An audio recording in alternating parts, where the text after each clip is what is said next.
Okay, so I have two really long stories to talk about that are trivia related. And I have to re-record these because I found that when I was trying to do my 1 minute format, I wasn't even through the first story yet, and I already had like 8 videos. So I didn't want to make you guys, I didn't want to upload 8 videos on the same day, and I didn't want to make you guys wait. So I was like, whatever, let's just do one big video.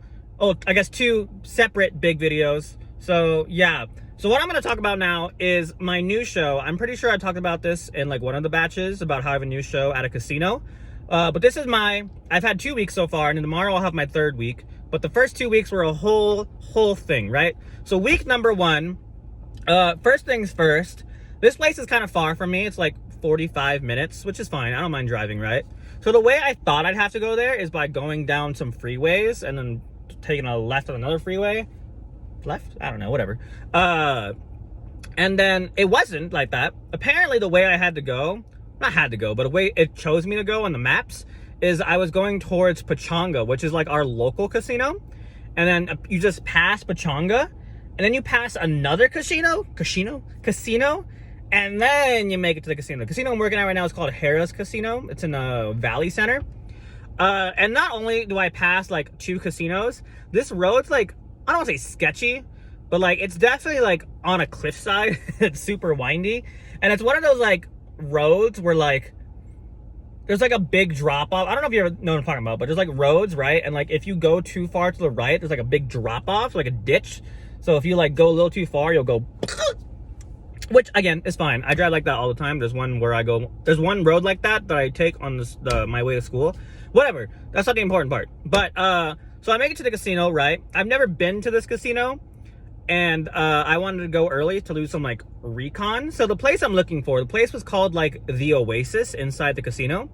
And I swear to God, I looked for like 30 minutes. I walked around, probably even more than that. I walked around the casino like 5 times. It's not like a big casino, but it's not like small.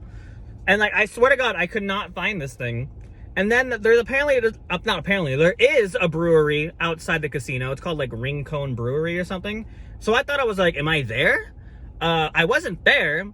So like what I ended up having to do is, cause I didn't want to annoy my boss. So I called the number they gave me. This is like, if your employee gets lost, call this number. So I called the number, right? And I'm like, hey, is this manager's name? And then they were like, no, this is a business. And I'm like, oh, sorry, and I hung up. I'm really bad at phone calls. I hung up, right? So I'm like, fuck. But I found the manager's number, who I thought was that number, but wasn't that number. So I called them, and I was like, hey, so, I'm here at the casino, but, I don't really know where the place is. And she's like, oh, I'll send someone to help you. So I literally got sent a babysitter. And the babysitter found me, and they took me to the spot. But my defense is that the place I was looking for no longer exists because they changed the name just recently, and no one told us the fucking updated name. So that's why I couldn't find it. But yeah, once everything was like settled down, turns out the babysitter who was sent to help me was actually the number I called originally. We just had like a miscommunication. But then we got that settled because the manager's name looks like one word, but it's pronounced a different way. So that's why they got confused, because I said it the wrong way. But yeah, I got everything set up. They had this whole system laid out for me, which was cool. So the thing about this place is they had a previous trivia host there, not through our company, just like privately. And they did things differently than we do, right? Like, for example, they put their questions up on a screen, and they would have people like write out the answers and bring it up, which is what we used to do, kind of. And by we, I mean, I wasn't hired by that point, but how they used to do it was like that. But now we do things differently. We do everything through the phone, and I just read the questions verbally, right? So this happens a lot in newer bars, so it's not like I'm singling these people out.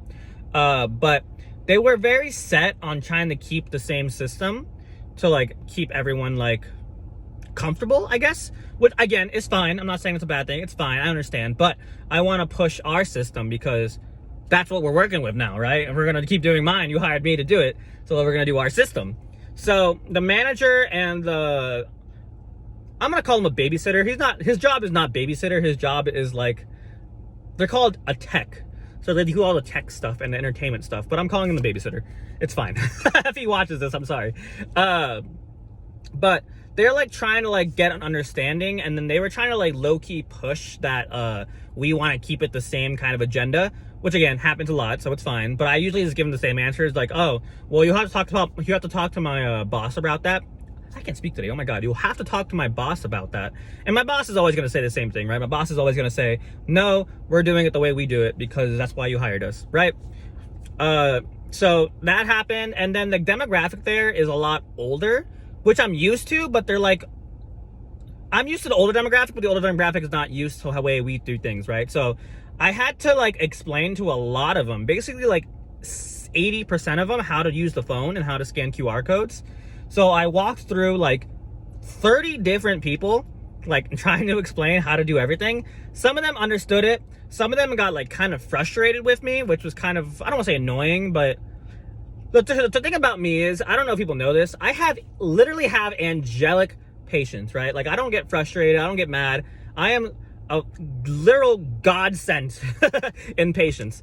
So I walk everyone through. It takes a while, right, to get through everybody. So we start like a little bit late. And because we started a little bit late, I want to start a little early, but we started a little late because I wanted to go through like the rules in depth and how to play. So I spent like an extra like 5 to 7 minutes explaining the rules super in depth. I can speak. Mostly everyone got it. There were some people who just like didn't have a phone on them. So I tried to like work around them, but like, all of them that didn't have a phone just didn't play. So I'm like, whatever. You don't want to play? You don't want to play? I'm going to force you. But yeah. So everything goes smoothly for the most part. I had to help a lot of people.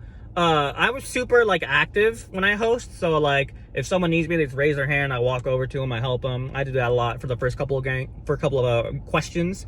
Everything went fine for a while. Then the halftime question was a little complicated and just hard in general.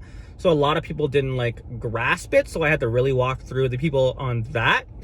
And then after halftime, the rest of the game went pretty well. There was definitely some people who just like straight up rage quit, either because the questions were too hard or like they just couldn't understand the phone, even though I like explained it to them like 15 times. But again, it's fine. It's their first week. It happens, right? So everything else went fine. So at the end of the game, after all the prizes are passed out, and I tell everyone, oh, thank you for coming back. Come back next week. I love you, blah, blah, blah. The babysitter just the babysitter actually just came back. The whatever tech. That's why I say babysitter. They came back and they're like, oh my, yeah, I really like the way you did that show. It was really good. I like how everyone got super engaged. He said this specifically. He said, we haven't had this kind of energy in a while. And I was like, thank you. That's my thing. I bring the energy. That's what I'm known for. So yeah, I got some good compliments out of that. But yeah, overall it was good. I actually get a free meal ticket. I think I talked about this in one of the other recordings I did, so I don't want to talk about it again. But I get a free meal ticket, so I got free smash burger there, which is cool. But yeah, everything went great. But the next week was a special week that has a whole different batch of stories. So I'm going to record that right now. This is literally 9 minutes long. Oh my God, I'm so sorry. I hope you guys listen to the end of this. If you listen to the end of this, comment something like, Andrew sucks. I don't know. Please don't do that, actually. That makes me sad. But if you want, I don't care. Whatever. But yeah, thank you guys for listening if you made it this far.